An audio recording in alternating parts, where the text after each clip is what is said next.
बिस्मिल्लाहिर्रहमानिर्रहीम। मैं हूं असद खलल और आप देख रहे हैं मेरा यूट्यूब चैनल। नाजरीन, अब तमाम तार बड़े बड़े दावे, बुलंदोबांग दावे, पीडीएम का जो हाइप थी कि जनाब 31 जनवरी तक हम मौका दे रहे हैं, हुकूमत इस्तीफ़ा दे दे, वज़ीर-ए-आज़म इस्तीफ़ा दे दें, वरना जो है फिर हम पता नहीं क्या कर देंगे। उससे पहले हमने बड़े बड़े बुलंदोबांग दावे सुने, 31 दिसंबर तक डेडलाइन सुनी इस्तीफ़ों की कि इस्तीफ़े दे देंगे।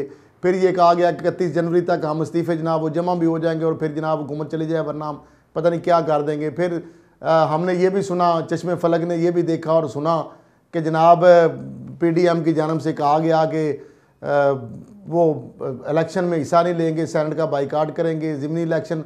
फिर वो ज़िमनी इलेक्शन भी, उसमें भी हिस्से की बात आ गई लेने की। फिर सेनेट के इलेक्शन के अंदर हिस्सा लेने की बात भी आ गई। इस्तीफ़े भी कहीं गुम हो गए। 31 जनवरी की डेडलाइन भी गुजर गई। अब उसके बाद फरवरी का महीना शुरू हो चुका है, लेकिन हुकूमत के तो कोई कान पे जूं नहीं रेंगी।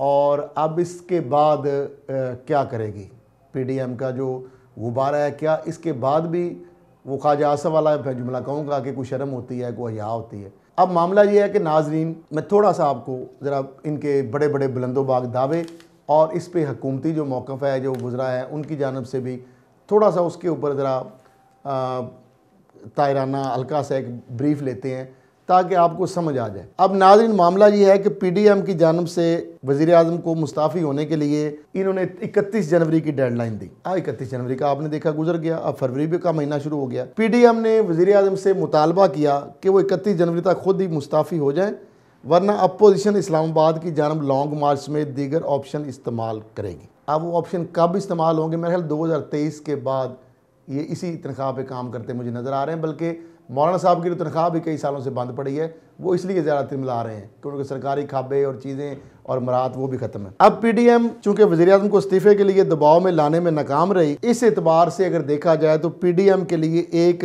धचका ही मैं इसको कहूँगा, और उनकी जो हाइप थी बड़ी, वो भी ख़त्म हो गई। पीपल्स पार्टी के अब चेयरमैन जो बिलावल भुट्टो जरदारी साहब का जो नया फरमान जारी हुआ है, वो ये कह रहे हैं कि पीडीएम की वज़ीर-ए-आज़म के इस्तीफ़े की डेडलाइन नाजायज़ हुकूमत के लिए बाइज़्ज़त मौका था। Thank you very much Bilawal साहब, आपने पहले भी लात मार कर कहा था जब चाहेंगे हुकूमत गिरा देंगे, तो मेहरबानी है आपकी कि आपने बाइज़्ज़त मौका दिया हुकूमत को मज़ीद अपना टाइम गुजारने का। वो कह रहे हैं कि बाइज़्ज़त नाजायज़ हुकूमत को बाइज़्ज़त मौका था। अब इनका रिएक्शन में वफाकी वज़ीर जो है मनसूबाबंदी असद उमर साहब, इमरान खान साहब के खिलाड़ी, उन्होंने भी उसके ऊपर जो जवाबी वार किया है, तंज़ के नश्तर जो बरसाए हैं, वो ये कहते हैं, अपना ट्वीट जो उन्होंने किया, उनका सुना था 31 जनवरी को कोई इस्तीफ़ा देने वाला है। वफाकी वज़ीर दाखिला जो है शेख रशीद साहब, ज़ाहिर बात है इस मौके पर वो भी ना रह सके। उनका ये कहना है कि इमरान खान के मुस्ताफ़ी होने का जो ख्वाब देखने वाले हैं, अपने इस्तीफ़ों से भी भाग गए। अब नाज़रीन, ये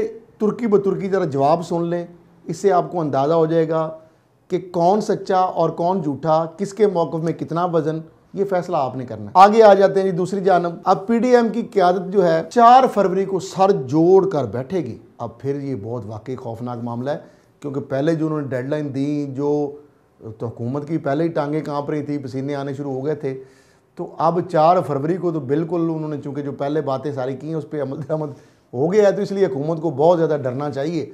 और 4 फरवरी को तो पता नहीं क्या कर देंगे। वो सर जोड़ के जी बैठेंगे, वो कहते हैं मिल बैठेंगे दीवाने दो, ठीक है, कैथारसिस करना कहते हैं ना, होता है कि आपस में मिल के बैठेंगे कि हमारे साथ हुआ क्या है। तो अब 4 फरवरी को बैठ के जनाब वो ये कह रहे हैं कि जनाब सरबराही इजलास में पीपल्स पार्टी वज़ीर-ए-आज़म के खिलाफ अदम एतमाद की तहरीक, उधर से वो कह रहे हैं 31 जनवरी की डेडलाइन ख़त्म हो गई, हुकूमत नजायज़ को मौका था बाइज़्ज़त, ठीक है। दूसरा, इस्तीफ़ों की डेडलाइन थी वो गुजर गई, वहाँ पे उन्होंने कहा कि लॉन्ग मार्च करेंगे। आगे वो कह रहे हैं नहीं, वो कह रहे हैं अदम एतमाद की तहरीक के प्लान पर ब्रीफिंग देगी और दीगर जमातों को इस ऑप्शन के इस्तेमाल पर कायल करेगी। मैंने पहले भी कहा था ये ट्रक की बत्ती है, और मेरा ख्याल है जरदारी साहब जो स्मार्ट कार्ड खेल रहे हैं, जो मूव कर रहे हैं, और मौलाना साहब को और नवाज शरीफ साहब को जिस तरह वो पीडीएम के प्लेटफार्म के ज़रिए जो रुला रहे हैं उनको, कि अब नई कहानी उन्होंने चला दी है, वो चीज़ जो कभी कामयाब हो ही नहीं सकती, जिसका दीवार के ऊपर नाकामी नज़र आ रही है, जो सेनेट के इलेक्शन में अक्सरियत के बावजूद आपने देख लिया अपोजिशन के साथ क्या हुआ, जो स्पीकर के अदम एतमाद का दावा किया आज तक वो नहीं आ सका कौमी असम्बली का। अब खुद नून लीग कह रही थी, मरियम साहब और फजल रहमान साहब के अपने कार्ड शो करें, लेकिन वही ट्रक की बत्ती है जो जरदारी साहब को टास्क दिया गया है, जो ज़राए से ये कहा जा रहा है कि इनको ज़रा डिले करें, इनको ज़रा इधर चलाएं कि PDM रहे भी, लेकिन ऐसा PDM हो जो कि मौजूदा हुकूमत के लिए फेवरेबल हो, और इसमें आपकी लाइन शायद सीधी हो जाए। लेकिन नून लीग जो है ना, उनके पास तो कुछ नहीं, क्योंकि पीपल्स पार्टी की सिंध में हुकूमत है, आगे भी उनकी जारी बात है हुकूमत बन सकती है वहाँ पे, पंजाब से भी शायद कुछ शेयर उनको मिल जाए थोड़ा बहुत, इसके बाद हुकूमत भी उनकी पूरी टाइम कर लेगी, वो इस्तीफे देंगे नहीं, उस तरफ उन्होंने जाना नहीं है। हालांकि यही बिलावल भुट्टो जरदारी साहब ने कहा था कि इस्तीफे एटम बम है। अब किसकी बात मानने, किसकी, हम आवाम की शायद ये समझते हैं कि याददाश्त कमज़ोर है या आवाम बेवकूफ़ है। वो एटम बम 2023 के जब हुकूमत का आइनी मुद्दत ख़त्म हो जाएगी मेरे ख्याल उसके बाद इस्तेमाल करेंगे, वो इसलिए रखा हुआ बिलावल साहब ने सजा के उसको। ठीक है, जिस तरह शेख रशीद साहब ने कहा था कि ये हमने शबरात के पटाखे नहीं है कि इंडिया अगर हमारे ऊपर हमला करेगी तो हमने सजाने के लिए रखे हुए। मौलाना साहब जो है उन्होंने भी यही कहा था, बिलावल साहब का जब ये बयान आया था अदम एतमाद का, और साथ वो बड़ी स्मार्ट मूव की, उन्होंने कहा कि पंजाब हुकूमत के खिलाफ यानी नून लीग को यहाँ पूरी तरह एक्सपोज करें और उनके टुकड़े और हिस्से बखरे हों, ताकि पीपल पार्टी को आइंदा 2023 में कुछ ना कुछ थोड़ा बहुत शेयर मिल सके। ये कहानी चलाई उन्होंने कि वफाकी हुकूमत और पंजाब दोनों हुकूमत, अब पंजाब हुकूमत में नून लीग का धड़न तख्ता होगा, अगर अदम एतमाद आएगी तो और ज़्यादा बेड़ा गर्क होगा, और कौमी असम्बली के अंदर पीपल्स पार्टी को उससे कोई फ़र्क नहीं पड़ेगा। बेसिकली टारगेट है कि पंजाब असम्बली के अंदर जो इनके छोटे मोटे चूजे जो टोकरे के नीचे हैं नून लीग के, वो भी आपस में बिखरें, और वो को काफ लीग की तरफ जाए, को पीपल पार्टी की तरफ जाए, को PTA की तरफ जाए, ताकि इसका यहाँ पे एक फॉरवर्ड ब्लॉक नहीं बल्कि वैसे ही जो ऑलरेडी रिफ्ट तो मौजूद है, एक मरियम साहिबा का ग्रुप है जिसको वो लीड कर रही हैं नवाज शरीफ की बिहाफ पे, एक शहबाज शरीफ और हमजा का ग्रुप है जिसको वो लीड कर रहे हैं, सबको पता है। वो ये चाह रहे हैं कि एक तीर से कई शिकार। अच्छा, अब नून लीग और फजल रहमान साहब इस ऑप्शन पे ही वो सोचने के लिए तैयार नहीं है, वो तो कहते हैं ये ऑप्शन नहीं है और ये तो सीधा हम मज़ीद यानी इससे तो एक्सपोज हो जाएंगे और पूरी उसके बाद तो जवाब ही नहीं कोई लॉन्ग मार्च का, जो हुकूमत के ऊपर दबाव ही ख़त्म हो जाएंगे सारे। तो अब ये आगे आगे इनको चलाएंगे। पीपल्स पार्टी के चेयरमैन जो बिलावल भुट्टो जरदारी साहब जो है, उन्होंने फरमान जारी किया है ताज़ा कि अपोजिशन इत्तेहाद पाकिस्तान डेमोक्रेटिक जो मूवमेंट है उसकी डेडलाइन से मुतल्लिक एक जो बयान है उसमें वो कह रहे हैं कि वज़ीर-ए-आज़म की डेडलाइन पर इस्तीफ़ा देने में नाकाम हुए। वज़ीर-ए-आज़म का इस्तीफ़ा दरअसल इनकी नाजायज़ हुकूमत के लिए एक बाइज़्ज़त मौका था और वज़ीर-ए-आज़म बाइज़्ज़त तरीके से इस्तीफ़ा देकर मुनसिफाना इंतखाबात के ज़रिए जमहूरियत को आगे बढ़ा सकते थे। बहुत बड़ी मेहरबानी जनाब, थैंक यू वेरी मच। उनका कहना था कि हुकूमत ने अवाम पर तारीखी गुर्बत, बेरोज़गारी और महंगाई को मुसल्लत कर दिया है। ये जो बात है ना बिलावल साहब की, इससे मैं 100% एग्री करता हूँ कि अवाम के ऊपर जो महंगाई है, गुर्बत और बेरोज़गारी, ये तो इसमें तो कोई बिलावल साहब की बात जो है ना, इसमें कोई गलत बात नहीं है। वो आगे जाके इस पर भी बात करेंगे दूसरी वीडियो में। अब वो कह रहे हैं कि उम्मीद कर रहे हैं बिलावल साहब, उम्मीद है लॉन्ग मार्च और तहरीक अदम एतमाद का मामला हमारे PDM के इजलासों में ज़ेर बहस आएगा। सरबराही इजलास में उधर ब्रीफिंग दी जाएगी, ऑप्शन कॉयल करने की बात हो जाएगी, यहाँ पे वो कह रहे हैं ज़ेर बहस आएगा।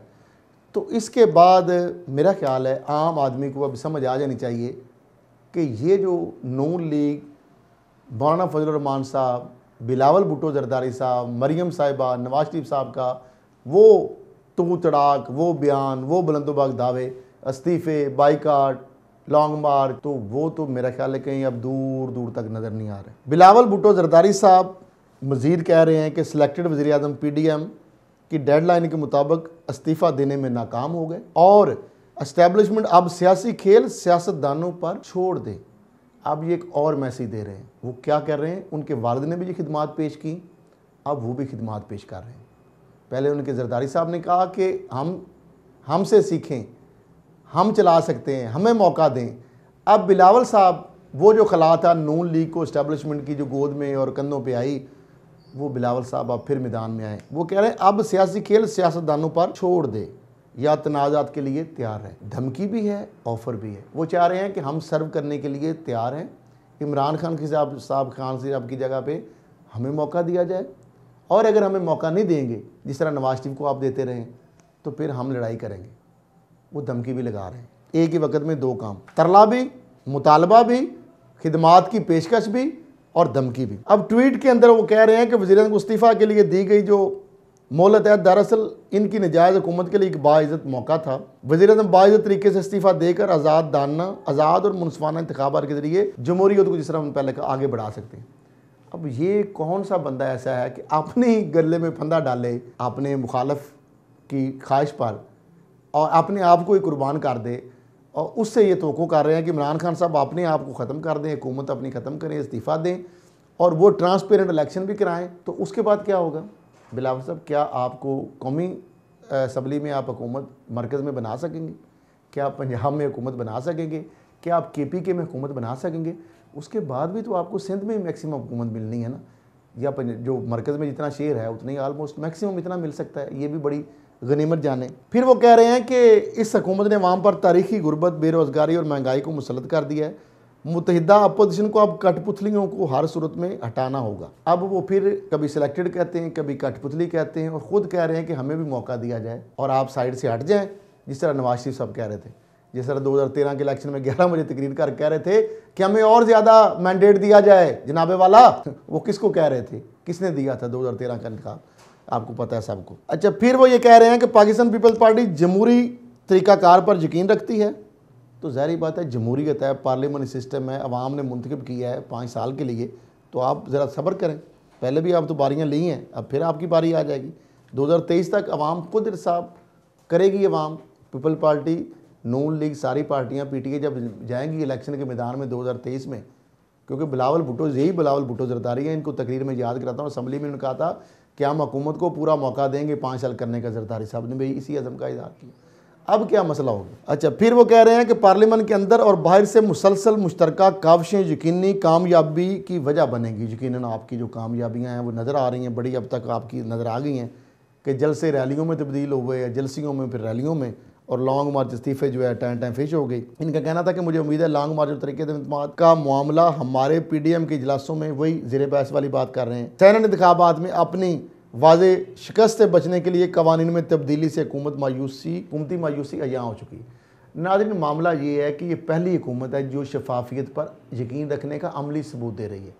यानी हमेशा होता है कि हुकूमत चाहती है कि सीक्रेट बैलेट हो ताकि वो ख़रीदो फरोख्त कर सकें, लोगों को डेवलपमेंट फ़ंड के ज़रिए, सरकारी मराहत के ज़रिए, जॉब्स के ज़रिए, उनको इन्फ्लुएंस के ज़रिए, अपने इदारों को इस्तेमाल करके, एजेंसियों को इस्तेमाल कर लिए, नैब, FI, दीगर इदारों को इस्तेमाल करके वो अपोजिशन को दबा सकती है, वो ज़्यादा सीटें ले सकती है। लेकिन इमरान खान साहब जो हकीकत में ट्रांसपेरेंसी पे यकीन, वो कहते हैं ओपन, ताकि पता लगे सबको कि कौन किसको वोट दे रहा है। अब इसको वो कह रहे हैं, और उसके लिए उन्होंने सुप्रीम कोर्ट का भी जो आइनी रास्ता है वो भी इख्तियार किया, लेजिस्लेशन के लिए भी वो जा रहे हैं, और सेनेट के हवाले से कौमी असम्बली में वो भी कर रहे हैं, और इसके लिए आर्डीनेंस भी आ सकता है। इस हवाले से भी चीज़ें मुख्तलिफ हुकूमती टीम जो है वो सर जोड़ के बैठी हुई है। सेनेट इंतखाबात साबित कर देंगे कि हुकूमत की बुनियादें गैर मुस्तहकम हैं। इनका कहना था कि इस्टेबलिशमेंट अब सियासी लड़ाइयों का मामला सियासत पर छोड़ दे या ख़ुद को तनाज़ात से दुचार होने का ख़तरा मोल ले। सिर्फ वही हुकूमत अवाम की खिदमत कर सकती है जिसे अवाम ने मुंतखब किया होगा। अब मुझे ये समझ नहीं आ रहा है कौमी असम्बली के अंदर जो पीपल्स पार्टी और नून लीग के लोग हैं, इनको किसने मुंतखब किया है? सिंध असम्बली के अंदर जो पीपल्स पार्टी के लोग हैं और उनकी एक हुकूमत है, उनको किन लोगों ने मुंतखब किया है? इमरान खान साहब जो है, उनके पास तो सादा अक्सरियत भी नहीं है, उनको तो इत्तेहादी मुख्तलिफ कोलिशन पार्टीज़ के साथ मिल के हुकूमत बनानी पड़ी है। पंजाब के अंदर भी आपको पता है कि एक पार्टी के साथ मिलकर उनको हुकूमत बनानी पड़ी है। तो जिन्होंने अगर इस तरह दिया होता या आवाम के वोटों से ना आए होते तो फिर वो जमा तफरीक ज़्यादा कर सकते थे और आपको माइनस कर देते, नून लीग को माइनस कर देते। लिहाजा अब ये जो चूरन है ना, मेरा ख्याल आवाम में ये बिकने वाला नहीं है। तो अब ये जो सारी चीज़ें आपके सामने हैं, अब ये आवाम को कितनी देर और बेवकूफ़ बनाएंगे? बिलावल साहब और जरदारी साहब ने, मेरा ख्याल है कि फजल रहमान साहब जैसे लोगों को बंद गली में कर दिया। नवाज शरीफ साहब, मरीम साहबा जो उनके पीछे लगे हुए हैं, शहबाज और रमज़ान अंदर बैठे हुए हैं। तो मामला ये है कि अभी तो पार्टी शुरू हुई है। तो मामला ये है कि इमरान खान साहब को, जिसको ये नाबालग, नाअहल, नालायक और ना तजर्बाकार कहते हैं, अगर वो हैं तो ये ख़ुद को जो सियासतदान, बड़े सीनियर पॉलिटिशियन, खिलाड़ी और तजर्बाकार कहते हैं, इनको इमरान खान साहब ने 2.5 साल में नाखून चने चबवा दिए। और इनके तमाम तर दावे और तमाम तर जो इनके एक्टिविटी हैं, इक़दामात हैं, उनके हवाले से इमरान खान साहब की हुकूमत को किसी किस्म का ये टफ़ टाइम देने में नाकाम हो चुके हैं। उसकी वजह यह है कि इनकी आपस की मुनाफ़क़तें हैं, इनके आपस में ज़ाती एजेंडाज हैं, इनके अपने ज़ाती मफादात हैं। ये आवाम के मफाद के लिए नहीं निकलते, ये आवाम की महंगाई के लिए नहीं निकलते, ये निकलते हैं अपने NRO के लिए, अपने केसेस बंद कराने के लिए, ब्लैकमेलिंग के लिए। तो इसलिए अल्टीमेटली इनकी तहरीक का जो अंजाम इबरतनाक हुआ है वो पूरी दुनिया ने देखा है। तो लिहाजा 2023 तक ये इसी तनख्वाह पे काम करेंगे। मौलाना साहब के लिए मुझे दुख के साथ कहना पड़ता है कि उनकी तनख्वाह काफ़ी अरसे से बंद है, सरकारी मराहत। तो उनको तो वो तनख्वाह भी जो है ना वो भी उनकी बंद ही रहेगी, लगता ये है कि 2023 तक। तो आज के लिए मेरा ख्याल है इतनी वीडियो में काफ़ी चीज़ें हैं। ये वो चीज़ें हैं जो इनके बयानात हैं, मैंने आपके सामने रखे हैं ताकि आप खुद फैसला करें कि इनके कौलो फेल में कितना तजाद है। सच और झूठ का आप खुद नतीजा अखज़ कर सकते हैं। हाँ, महंगाई, गुर्बत और बेरोज़गारी, वो मैं ये नहीं कहूँगा कि पिछली हुकूमतों का, ज़ाहिर बात है मौजूदा हुकूमत भी अब 2.5 साल से ज़्यादा हो गया है, तो अब इसको ओनरशिप लेनी पड़ेगी। ये नलायकी नाअहली जो है, इस पर मुझे पता है बहुत सारे मसाइल थे, लेकिन आहिस्ता आहिस्ता अब इससे निकलना भी पड़ेगा गवर्नमेंट को, वरना आवाम में जब जाएंगे तो मेरा ख्याल है सबसे बड़ी अपनी ही पाँव पे कुल्हाड़ी मारने वाली बात होगी कि पीटीआई अगर डिलीवर ना कर सकी, बाकी 2 साल तकरीबन रह जाएंगे उसके पास। आखिरी साल तो इलेक्शन का ही होता है, बल्कि साल 1.5 साल। तो अगर वो डिलीवर ना कर सके तो फिर वो अपनी पाँव पे कुल्हाड़ी मारने वाली जो आवाम की आखिरी उम्मीद थी, इमरान खान तीसरी कुव्वत थी, तो बुरी तरह पिट जाएंगी। अब इमरान खान साहब को भी ये तो ठीक है अपनी मौत खुद मर रही है, पीडीएम जो नज़र आ रही है, लेकिन हुकूमत अगर ये कहेगी ना खुश फहमी का शिकार होगी, तो मेरा ख्याल है उसके लिए भी फिर 2023 के बाद शायद मुश्किल हो जाए इतनी भी अद्दी अक्सरियत लेना पंजाब में, KPK में, सिंध में, बलूचिस्तान में या मरकज़ में या सेनेट में आगे जाके। ज़ाहिर बात है वो तो इसी हिसाब से फिर जो आपके अरकान असम्बली उसी वाले से तादाद आपकी बढ़नी है जब आगे आइंदा सेनेट के इलेक्शन आएंगे। तो मेरा ख्याल है अब तक के सारी जो चीज़ें हैं मैंने आपके सामने ब्रीफली रख दी। फ़ैसला आपने करना है कि कौन सच्चा कौन झूठा, किसकी क्या बात, कितनी उसमें क्रेडिबिलिटी थी। तो आज के लिए इतना ही, इजाज़त दीजिए। अल्लाह।